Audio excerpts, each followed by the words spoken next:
Hey guys, Mr. Poke here again, back with a new video. It's gonna be a new series that I had in mind, and I'll be essentially calling it HSR MythBusters. So as cliche as the name sounds, I think it's a pretty straightforward series where I basically help players such as you and I go through some of the things that you think that are they really true or are they not true when it comes to Honkai Star Rail, right? So this will be the series that I'll be going through going forward, and I hope that I'll get some more of the responses from people in the comment section, or just drop me a DM in the Discord so that I can have like more things to test and work on, because honestly some of the things I'm also pretty curious as to how they work. But today, for today's series, we'll be just going through some of the things that I've already had in mind, namely just 4 little questions. And yeah, without further ado, let's get into the video. Alright, so for the very first thing we'll be testing is quick Pro Quo does not work on units with exactly 50% energy. And I think if you look at the good effect here, it regenerates energy for a random ally whose current energy is lower than 50%. So what we're trying to find is what about units with energy at exactly 50%? Does it work on them, right? So yep, just go into here and go into the testing. Alright, so first thing you need to know is I'm doing this on Forgotten Hall so that everybody will have an equal starting energy of at exactly 50%. So as you can see here, they're all at 60. For Natasha is at 45 and Celia is 60. So this will ensure that after Bronya's turn, one of the units, either Natasha or Trailblazer, should gain +8 energy since they're all at half energy just now. But as you can see here, none of them actually gained any energy at all.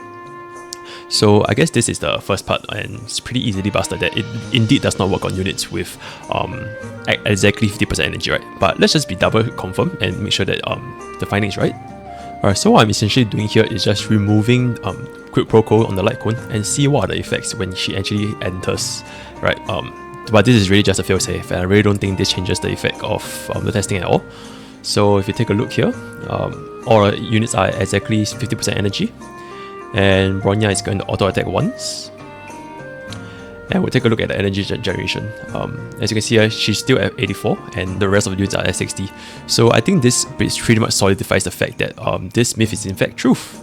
Quick Pro Quo does not work on units with exactly 50% energy. Myth 2. Natasha's E6 damage increases with crit and damage percentage, right? So if you take a look here at her E6, her basic attack will deal additional physical damage equivalent to 40% of her max HP.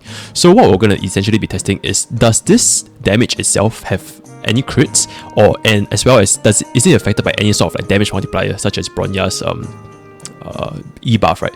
Right, I just want to say that for this testing, it actually took me quite a while to find the results, because initially I did not believe that Natasha's additional damage from her E6 actually can crit or is affected by any sort of damage buff.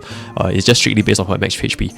But eventually, as you can see from this video, this turns out to be not true, and you'll find out really soon. Right, so for the first testing, we find out that after Bronya casts her skill on Natasha, you can see that when she does her auto attack over here, the first part actually crits, but the additional damage does not crit, and the attack is 866 and 537 respectively. Right, so at this point, I fully believe that Natasha's additional HP damage from her E6 does not crit at all, because as you can see here, her main auto attack actually critted, but the additional damage is still stuck at 537. And I just want to point out, like, at this point, I did not know what her base damage would be, 537, because this was, after all, with Bronya's E-buff. And with further testing later on, I soon to find out that the damage from her E6 is actually indeed affected by Bronya's E-buff. So from here, we'll just be cycling through to the next cycle, and we'll just be doing the exact same thing again and see if there's any discrepancies in the findings. So as you can see here, Bronya casts her E on Natasha, and she shoots out her auto attack, and once again, it casts a crit on the basic auto attack, but the additional damage from her E6 is in fact not affected as well. So at this point, I thought my concludings was Bronya's E6 indeed does not crit with anything. So from here, we'll just be going through our third cycle over here. And once again, Bronya used E on Natasha, and when she used her auto attack here, now she does not crit, but the damage from her E6 stays the same. Alright, so from here, you can conclude that with Bronya's buff, Natasha's E6 damage is currently at 537. Alright, so now we're just going to go for the 4th time just for good measure, and as you can see here, after Bronya buffed Natasha, she's going to auto attack here one more time. And now she crits again, but the damage is at 538. So for 3 consecutive times, when Bronya's casted E on Natasha, and after Natasha crits, her E6 does not crit at all. Right. So these were my initial findings. But later on, I did another test, and the results is quite shocking. Now this was the second run that I did. This time Bronya did not buff Natasha at all, so this was purely from Natasha's auto attack. And as you can see here, her E6 additional damage actually critted and now does 523 damage without Bronya's buff at all. So this concludes that the damage from her E6 is in fact affected by both crit and Bronya's damage multiplier. And then we repeat the testing again, and now we find that even though she crits, there is a chance that her E6 does not crit. So what it essentially proves is that her E6 has a separate crit damage chance from the normal basic attack. So if your basic attack crits, it does not guarantee that your E6 will crit. And as you can see here, from the moment that the E6 does not crit, the damage drops significantly from 527 all the way down to 300 plus because there is no damage buff from Bronya this time. Right, so just to be sure, I now do it with Bronya's buff on Natasha this time. And as you can see here, when she auto attacks, when her auto attack crits, it does 865, but when her E6 does not crit, then it does 538, which aligns with our previous findings on Natasha. And now for our final segment, which is Bronya casted her E buff on Natasha again, she's gonna auto attack, and this time both her auto attack and her E6 additional damage both critted, and now she does 866 on her auto and 865 on her additional damage. So as a result from all those findings, this is the damage that Natasha's E6 can do with all the different scenarios, with buff, without buff, with crit and without crit. And as a result, the myth is in fact truth. Natasha's E6 does in fact get affected by both crit and damage taken percentage. Alright, so for Myth 3, the buffs on Seele lasts with both her Resurgent passive as well as her ultimate duration. So it's quite straightforward to test, so essentially just check if Bronya's buff is activated on Seele at this current moment, and it in fact is. So now we use her E skill, and we have procced her in Resurgence, and we in fact realize that the damage buffs are still active. So what about the situation where we proc her ultimate immediately after her action over here? Right, so we're going to cast Seele's E on the unit, and immediately after her using her E, her up will charge up, and we immediately click it extremely fast. So we realize that even though it's her outstun, her buff is still active after the Resurgence. So this essentially makes her damage buff by Bronya, which is essentially supposed to last 1 turn, now it has lasted 3 turns. And with that knowledge in our mind, we can now see that Seele's ultimate can now in fact do a lot of damage with a buff that is only supposed to be applied for 1 turn. And with that, we can conclude that the myth is in fact truth. Buffs given to Seele during her Resurgence and ultimate can in fact be maintained. I just want to do a little bonus round over here, where essentially what will happen if you were to cast the ultimate too late.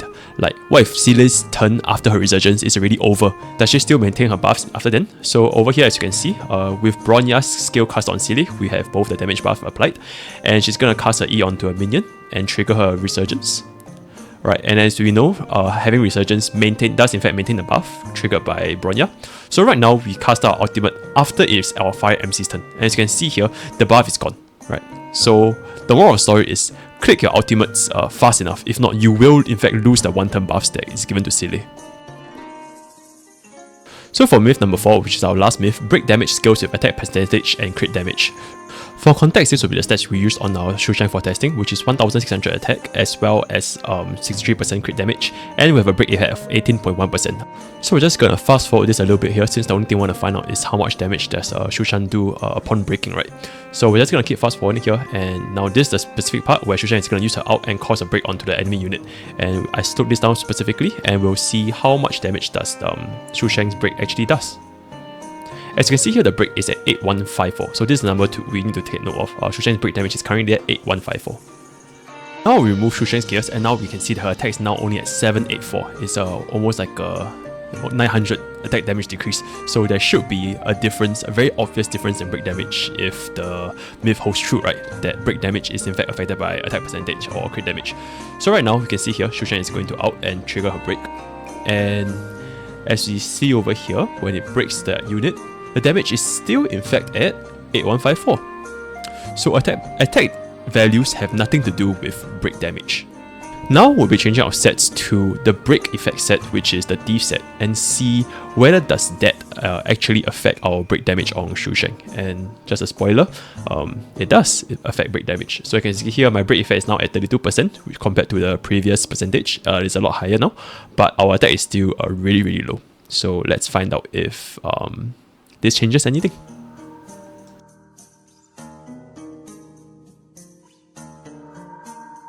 Alright, so as you can see here, Shushan is going to cast her out, and let's see what the break damage is once the enemy is broken.